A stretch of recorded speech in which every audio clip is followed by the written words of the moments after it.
tomando fruto do conhecimento comigo. O efeito Mandela é um fenômeno peculiar que envolve a lembrança coletiva de eventos que parecem nunca ter ocorrido de maneira como muitas pessoas se lembram. O termo foi cunhado por Fiona Broome em 2009, quando ela e várias outras pessoas descobriram que tinham uma memória muito clara de Nelson Mandela morrendo na prisão nos anos 1980, embora na realidade ele tenha sido libertado em 1990 e vivido até 2013.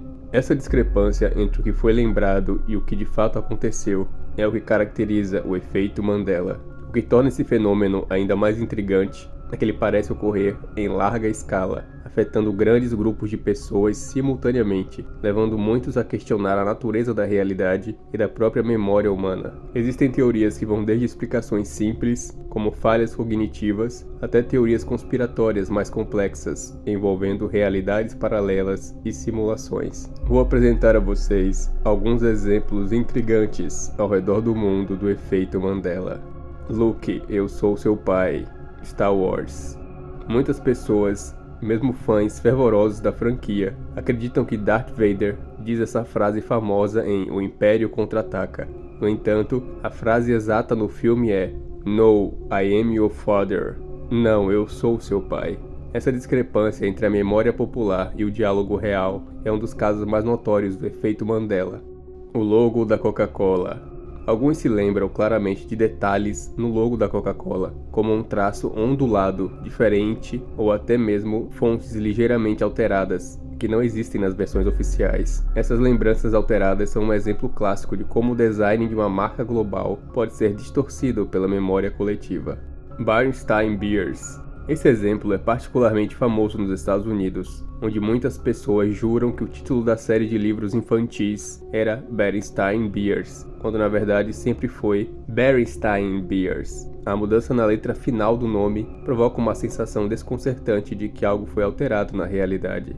O Homem Monopoly e o Monóculo. Uma imagem comum na memória de muitas pessoas é a do mascote do jogo de tabuleiro Monopoly, usando um monóculo. No entanto, ele nunca usou um monóculo. Isso leva a crer que há uma confusão de memória com outros personagens fictícios de aparência semelhante. Pikachu com ponta preta na cauda. Muitos fãs de Pokémon juram que o Pikachu, o icônico personagem amarelo, tinha uma ponta preta no final de sua cauda. No entanto, Pikachu nunca teve esse detalhe em seu design oficial, gerando mais um exemplo de memória coletiva falha. We Are the Champions, do Queen. Um dos exemplos musicais mais conhecidos do efeito Mandela envolve a famosa canção We Are the Champions, da banda Queen. Muitos acreditam que a música termina com Freddie Mercury cantando Of the World, mas essa frase não aparece na versão final original. C-3PO e a sua perna prateada, Star Wars. Muitos fãs da saga Star Wars se lembram do C-3PO sendo totalmente dourado. Contudo, no filme original ele tem uma perna prateada, algo que passou despercebido por muitos espectadores por décadas. E antes de continuar, peço que se inscrevam no canal, deem um like e comentem aqui embaixo sobre o assunto do vídeo. Isso ajuda demais a crescer o canal. O filme Shazam. Há uma falsa memória coletiva de que o ator e comediante Sinbad estrelou um filme dos anos 90 chamado Shazam, no qual ele interpretaria um gênio. Na realidade, esse filme nunca existiu, mas inúmeras pessoas afirmam lembrar-se dele, alimentando discussões intensas sobre o efeito Mandela na realidade. O episódio de Dragon Ball Z, no 11 de setembro de 2001. Um dos exemplos mais bizarros do efeito Mandela envolve o suposto episódio de Dragon Ball Z que teria sido transmitido no dia dos ataques do 11 de setembro de 2001. Muitas pessoas afirmam se lembrar de assistir um episódio da série, especificamente o momento em que Majin Buu destrói parte de uma cidade, transmitido ao vivo naquele dia, como se fosse um presságio ou reflexo do que aconteceria no mundo real.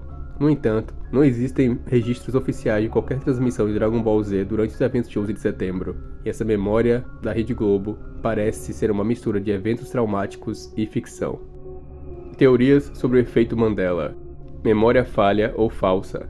A explicação mais aceita entre psicólogos e neurocientistas é que o efeito Mandela é um caso de memória confabulada, onde a mente preenche lacunas de lembranças com informações incorretas. A memória humana é notoriamente falível e sujeita à distorção ao longo do tempo, especialmente quando influenciada por outras pessoas ou pela mídia. Universos paralelos e realidades alternativas. Para os teóricos da conspiração e aqueles que acreditam em multiverso, o efeito Mandela é explicado como uma sobreposição de realidades paralelas. Segundo essa teoria, as pessoas estão se lembrando de eventos que ocorreram em uma linha do tempo diferente da nossa, onde esses acontecimentos realmente ocorreram da maneira como lembraram. Esse fenômeno é visto como evidência de que há várias dimensões coexistindo e ocasionalmente cruzamos com elas. Manipulação de memória em massa. Algumas teorias sugerem que grandes instituições ou governos podem estar manipulando as massas, alterando registros históricos ou memórias através de programas secretos de controle mental. Essa teoria levanta a possibilidade de que as lembranças distorcidas são resultado de intervenções deliberadas, seja por meio de propaganda, tecnologia avançada ou controle social em grande escala. O efeito Mandela continua a ser um mistério que desafia nossa compreensão da memória e da realidade. Ele toca nas vulnerabilidades da mente humana e levanta questões perturbadoras sobre a própria natureza do que consideramos como real. As implicações vão além de meras falhas de memória, estendendo-se para teorias mais sombrias sobre o funcionamento do oculto no universo e o controle de nossa percepção. Se nossas memórias podem ser tão facilmente distorcidas, o que mais a nossa realidade pode não estar sendo manipulado sem que percebamos? O efeito Mandela provoca inquietude, sugerindo que a realidade não é tão fixa quanto gostaríamos que fosse. Seja apenas por uma peculiaridade da mente humana ou algo muito mais profundo, ele nos faz questionar até que ponto podemos confiar em nossas lembranças, na nossa mente e na própria estrutura do mundo ao nosso redor. E sim, a minha máscara sempre foi vermelha e preta. Até a próxima.